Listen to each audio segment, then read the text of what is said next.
She calmly got up from the witness stand and disappeared into thin air, in front of 40 people, in a federal courtroom, with cameras recording. A woman, a key player in the most controversial trial in American legal history. She disappeared. She didn't run. She didn't trip. She just wasn't there anymore. The judge fainted. A lawyer vomited. An FBI agent drew his gun. And in less than 30 seconds, the session was suspended for collective psychotic risk. But none of this was delirium, because that woman, who said her name was Nadia Skell, had testified against one of the most powerful men in the United States, Walter Caine, billionaire, philanthropist, owner of half the psychiatric hospitals in the country. And she was accusing him of a crime that no one knew was possible. He hijacks minds, not bodies, and I'm the proof, until he disappeared. Literally. And what seemed like the collapse of an unstable witness was only the beginning of a gigantic conspiracy. Because it was at that moment, the very second Nadia disappeared, that Judge Laura Myles understood. She was inside something much bigger, something beyond the law, something that could break everything she had sworn to protect. Laura, a 58-year-old black federal judge known for her coolness, rationality, and impeccable track record, had never lost control in a courtroom. But that day, she knew. The world in which she judged was not the real world, and to find the truth, she would have to break all the rules she had sworn to follow. From that point on, the United States versus Walter Caine trial became the center of a legal, political, media, and existential battle, because every piece of the case was wrong. Every piece of evidence seemed fabricated, but no one could prove it. Every witness appeared and disappeared, and the documents changed content from one day to the next. And then came the first body, a federal prosecutor found dead in his own apartment, no signs of forced entry, but with all the case files deleted, and the phrase, "she never existed," graffitied on the bathroom mirror. The FBI classified it as suicide. Judge Laura didn't believe it. She decided to investigate on her own. That's when she discovered a name. Casey Vega, a young hacker who had been arrested years before for hacking into court systems and erasing official records, sentenced to 30 years, but whose file had disappeared from the system, as if he, too, had never existed. Laura sent for him. They said he had died in prison, but she knew. That was the pattern. Delete it, rewrite it, control it, and if it doesn't work, delete it. Laura went to the old prison. No one wanted to talk. But an employee handed her a handwritten note found in cell 17, Casey's cell. The only way to prove the impossible is to die trying. The witness never existed because she is you. The judge almost fainted. She returned home. She reviewed the recordings of the hearing. And she realized that in the official images, Nadia Skell never appeared. Not a single frame. But the room was full. People saw her. They listened. They cried at her testimony. Everything was there, except her. That's when she understood. Walter Caine wasn't just manipulating the system. He was using the system to erase people. For real. Not with weapons, but with access. To hospitals, records, diagnoses, judicial data. Walter didn't kill. He rewrote. And when he rewrote, reality obeyed. The judge was now a target. She had no recourse. Because in 72 hours, she would be the next to disappear. And the only chance of stopping that was to do the unthinkable. Try Walter Caine in public. Live, no filters, no cuts, and with the whole truth on the table, even if it cost everything. For 3 days, Judge Laura Myles didn't sleep. She watched the recordings over and over again, trying to understand how 40 people could have seen something that, in the official records, simply wasn't there. Nadia Skell spoke, cried, accused, pleaded, but in the videos the witness chair was empty. Her voice didn't appear in the official audio either, but the faces of the people who heard her were there, reacting with astonishment, pain, and fear. This wasn't an illusionist trick. It was something bigger, something that messed with the very logic of what can and cannot be proven in court. And Laura realized that if she didn't move quickly, her own memory could be erased. She was already beginning to doubt simple things. Dates, names, passwords. Nadia's face was beginning to blur in her mind. Was she going mad? That's what they wanted her to think, that she should doubt herself until she destroyed herself. But Laura was older than that game. She knew how to recognize manipulation. And she also knew that when reality begins to change around those who seek the truth, the enemy isn't just winning, he's already inside. It was in this state of absolute alert that she decided to act. She called a special hearing outside the system, authorized under institutional security prerogatives. She used a forgotten loophole in the state constitution to set up an emergency session for the integrity of the federal court. He called just 3 people to form the core of the investigation: a retired digital memory expert, a blind lawyer specializing in cases of distorted perception, and a former nurse from a psychiatric hospital who had worked at the Caine Foundation, the network of clinics chaired by Walter Caine. None of them knew the whole story, only fragments.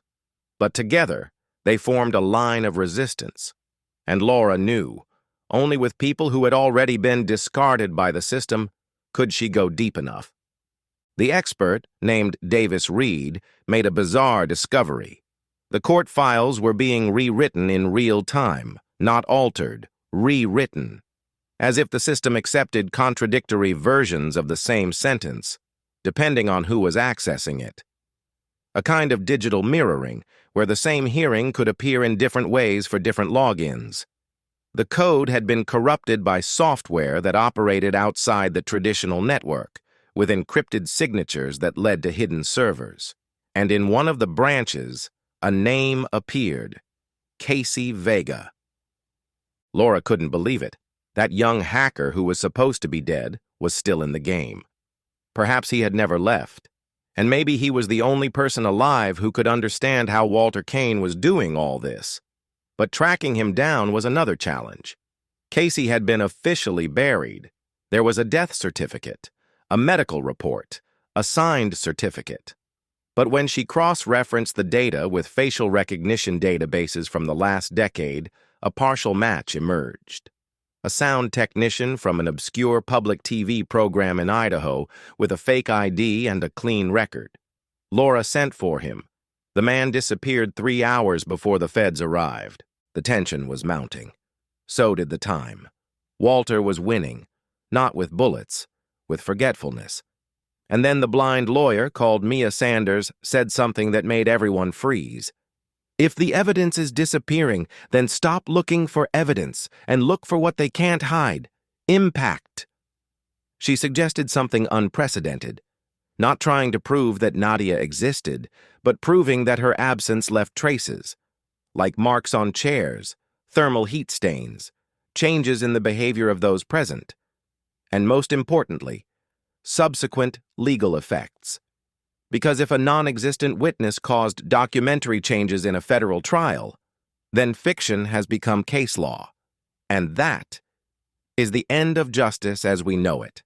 In the next installment, Laura will try to bring Casey Vega to light using a technique that should never be used within the courtroom: collective memory reverse projection, an experimental courtroom reconstruction session using only the memories of those present. But when they start, the court itself begins to change shape. Because what was said at that hearing not only exposed Walter Caine, it revealed that he should never have existed. The session was scheduled for a Saturday night, outside any protocol, outside any surveillance. Venue: an isolated room in the basement of the old State Supreme Court building, where secret Cold War hearings used to take place. It was cold, silent, with no network signal, and it was exactly what Laura needed. There she gathered the 10 people who were present on the day Nadia Skell disappeared. the intern who fainted, the reporter who lost the audio recording, the security guard who said he felt an impossible chill at the moment of her final speech, and even one of the substitute jurors who quit 2 days later and voluntarily went into hospital claiming mental confusion. None of them could clearly remember Nadia's exact words, but they all remembered the sensations, the gestures, the way she looked at the judge before disappearing. That's what Mia Sanders wanted, not the words, but the traces. They used a protocol called regressive sensory projection, an experimental procedure used in top psychiatric clinics to investigate collective memories. Each person was placed in a dark room, listened to a neutral sequence of sounds, and responded only with loose words, physical sensations, and mental images. At the end of each session, an AI trained in legal language reconstructed possible utterances, aligning patterns. The result was startling. All the sessions, even isolated ones, pointed to the same narrative structure. Nadia had said that Walter Caine controlled not people, but realities, that he was responsible for 31 judicial disappearances since 2002, that the Caine Foundation hospitals didn't treat, they erased. They erased stories, they erased data, they erased pasts, and they created new versions, recorded, valid, unquestionable. Nadia is said to have said a phrase that echoed in all the reports. If I disappear, it's because he still exists. But the most shocking revelation came from the reporter, who remembered something that didn't make sense. At the end of her testimony, Nadia pointed to the U.S. flag behind the judge and said, "That country isn't here." Everyone in the room remembered that, but nobody understood. Laura didn't either, until Mia said, "She wasn't talking about the flag, she was talking about the document." Silence. The Constitution, the Declaration, the legal foundation. What if those things have also been changed? Laura laughed nervously, but then she took out her personal copy of the Constitution, inherited from her mother, a judge in the 1970s, and compared it with the most recent one, printed 2 weeks ago. Page by page. And there, in Article 17, was a clause she had never read before, an entire paragraph legalizing extrajudicial custody in clinical institutions on the grounds of national cognitive security. That hadn't existed before, and now it was in print, signed, stamped, official. Walter Caine wasn't just erasing people, he was altering legal reality itself, and at that moment, something even stranger happened. The floor of the room seemed to shake, not like an earthquake, but as if the building breathed. The lights flickered, the recording stopped, and one of the witnesses began to bleed from the nose, and then a message flashed up on the monitor of the AI processing the speech reconstructions. A short text, not typed by anyone, it just appeared. "Congratulations, now you know, and now you can't leave."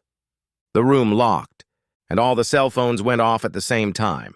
In the next installment, trapped inside a courtroom that begins to reconfigure itself, Laura and those present must figure out how to escape, and what the truth is, after all. And the key to everything seems to lie with someone who should be dead. Casey Vega, who appears on the monitors, and says he's watching everything. From inside the system, the room had no windows. It had no signal. It didn't respond to the commands from the electrical panel. The fan stopped. The emergency light came on with a slightly bluish hue, too artificial to be accidental. They were trapped. 10 people. And a judge who had always been the highest authority, now reduced to hostage status. Not by armed criminals, but by the very system she swore to serve. The building, built over 50 years ago, had never been locked from the inside. There were no protocols for that.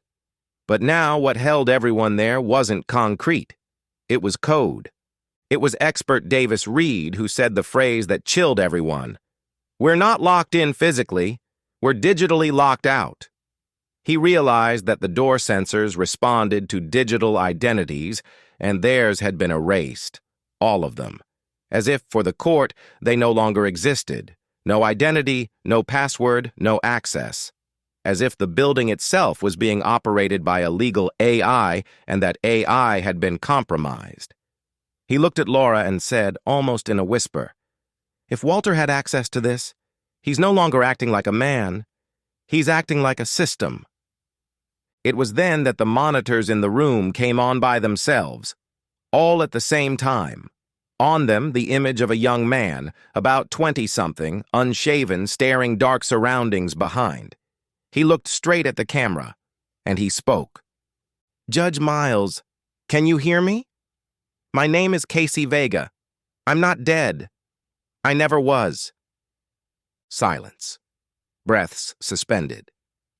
"They faked my death when I found out what Walter was building. It wasn't just a legal scheme. It was a kind of reality protocol, a narrative control algorithm. He understood something that nobody else understood, that jurisprudence is the DNA of civilization. And if you change the laws, you change the world, not by force, but by the way people remember." The connection cut out for 2 seconds. It came back. "I got behind his system, and I hid inside, literally. I live on fragmented servers. I'm a ghost of myself, and that's why I can help you. But only if you're willing to do the impossible. Try Walter out of court." Laura choked. "Out of jurisdiction?" Casey nodded. "Yes, a symbolic trial, but broadcast, off the bench, outside the system, with the real rules, with the whole truth. A trial where the laws that were erased are reestablished, where the testimony of those who disappeared comes back into existence, where history beats programming." The people in the room were in shock.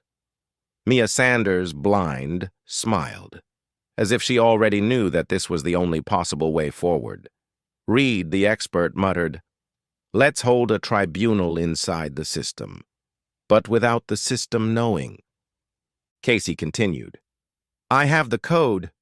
I have the key to reverse the deletions, but the price is high. If we start, someone won't come back." Laura looked around. She knew she was entering new territory, that perhaps the story wouldn't be told in books, because books could also be rewritten. But still, she answered firmly, "Start uploading." In the next part, Casey opens a clandestine transmission portal, the group begins to reconstruct the lost trial, and Walter Caine appears live for the first time in a terrifying digital demonstration. And he reveals he also knows how to reverse the system, and has already begun to alter the collective memory of the entire country.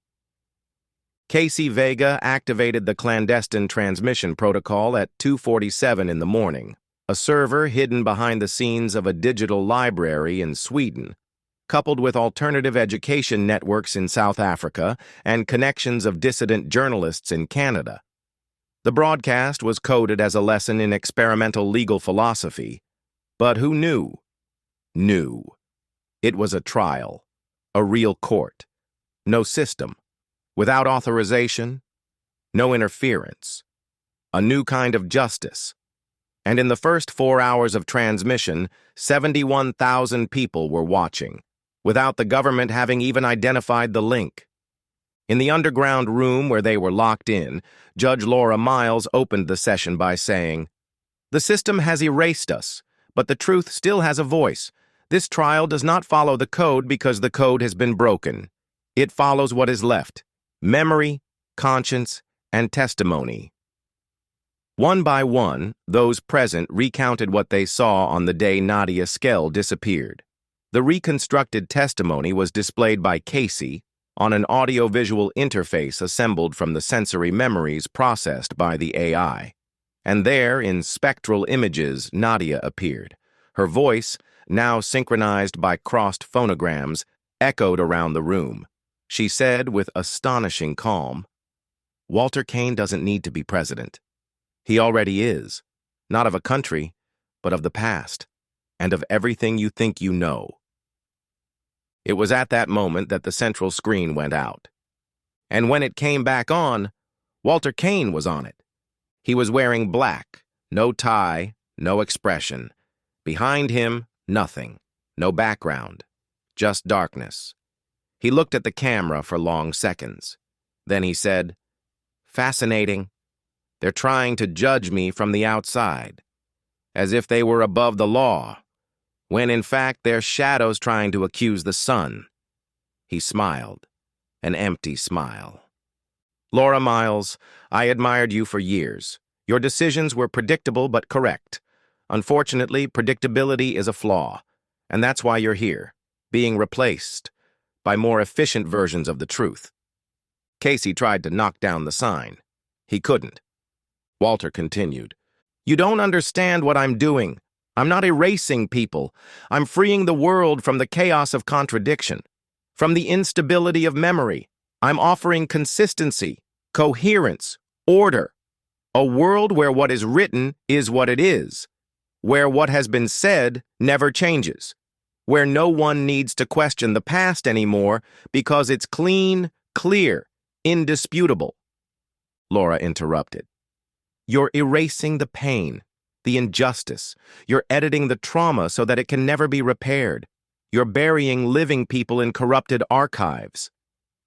Walter just tilted his head slightly. "Trauma is noise. I bring silence." It was then that Casey activated the last resort, the digital identity mirror, a code that confronts the system with its own contradictions. And at that moment, the names of the disappeared began to appear on the screen. Not faces, just names, hundreds, thousands, one per second.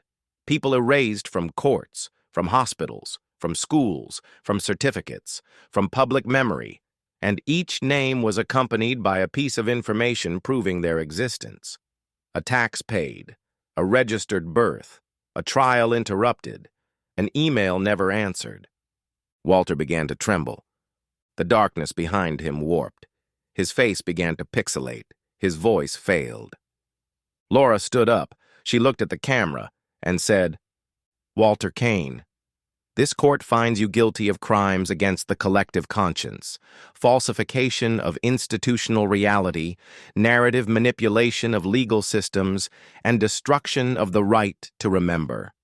This judgment does not need to be accepted by the system, because right now, the system is us." Walter fell off the transmission, but before he disappeared, he said one last thing. "The price of remembrance is someone's disappearance." And the signal went out. In the next part, the system collapses. Official documents start to reappear, but Casey Vega disconnects and disappears for the second time. Laura is reintegrated into the real world. But no one remembers who she is anymore, not even Clarice, not even her own records. Now she must decide, regain her identity, or sacrifice herself to keep the collective memory alive.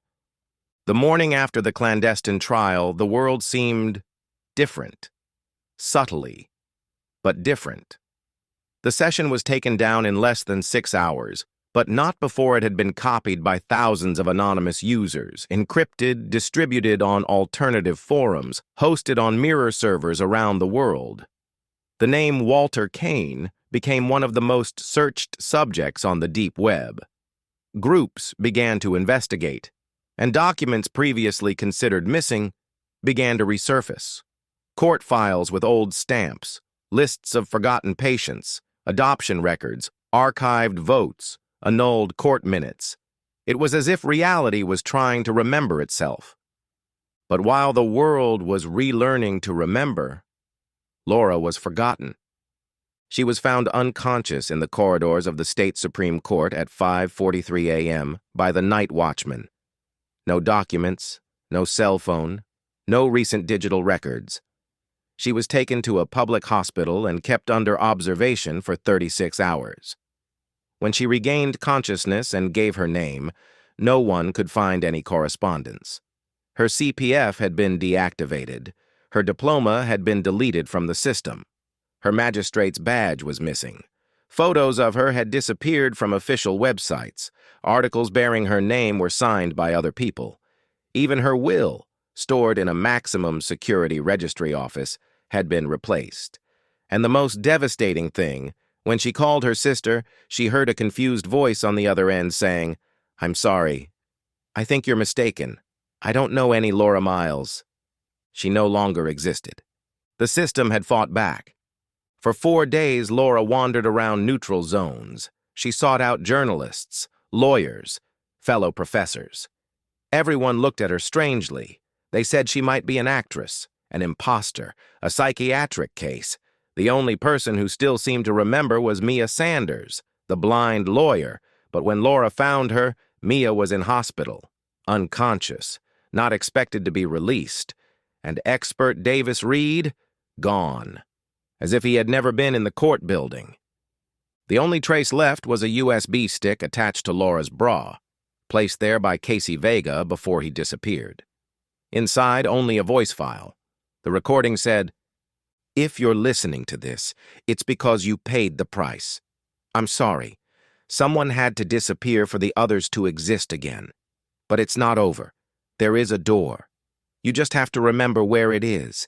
And when you walk through it, someone will remember you. I promise." She listened to this recording 29 times in 2 days, and it was on the 30th time that she understood.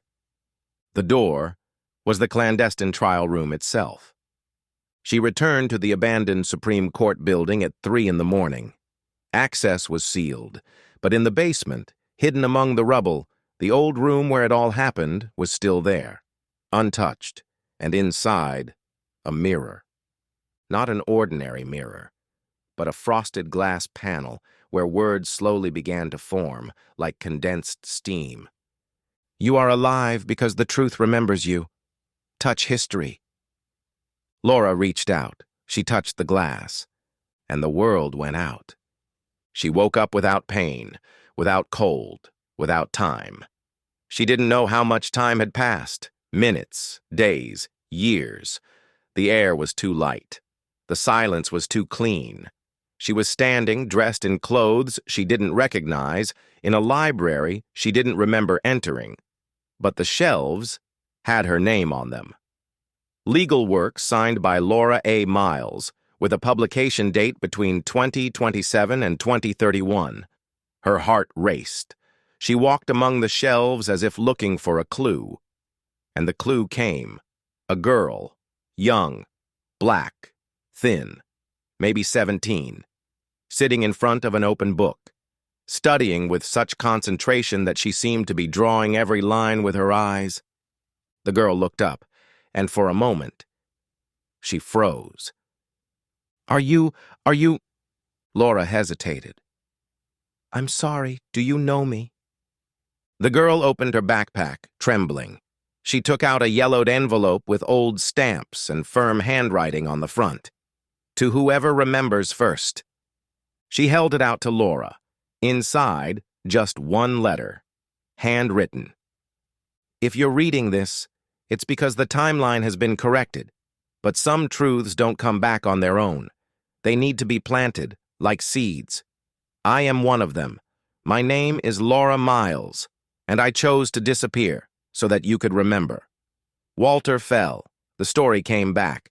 But Casey was the price. You who found this are the next guardian of memory. Study, fight, bear witness, and above all, write.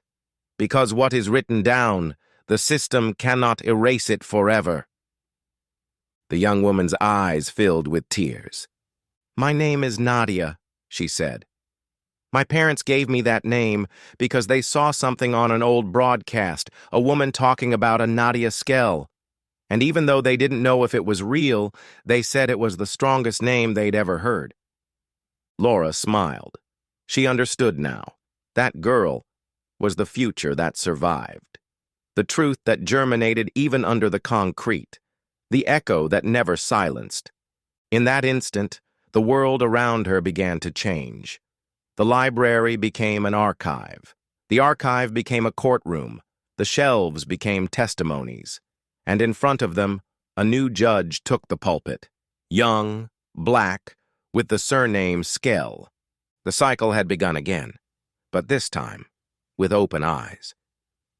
Laura walked out into the golden light of a future she could finally remember, and as she walked away, her reflection disappeared in the glass of the corridor.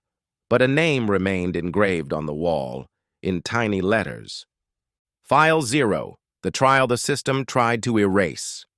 If this story made an impact on you, share it. If it made you think about memory, identity, and power, comment. And if for a second you felt that you too could be forgotten, remember you are real because your story is. And true stories endure, even if the whole world says they never happened.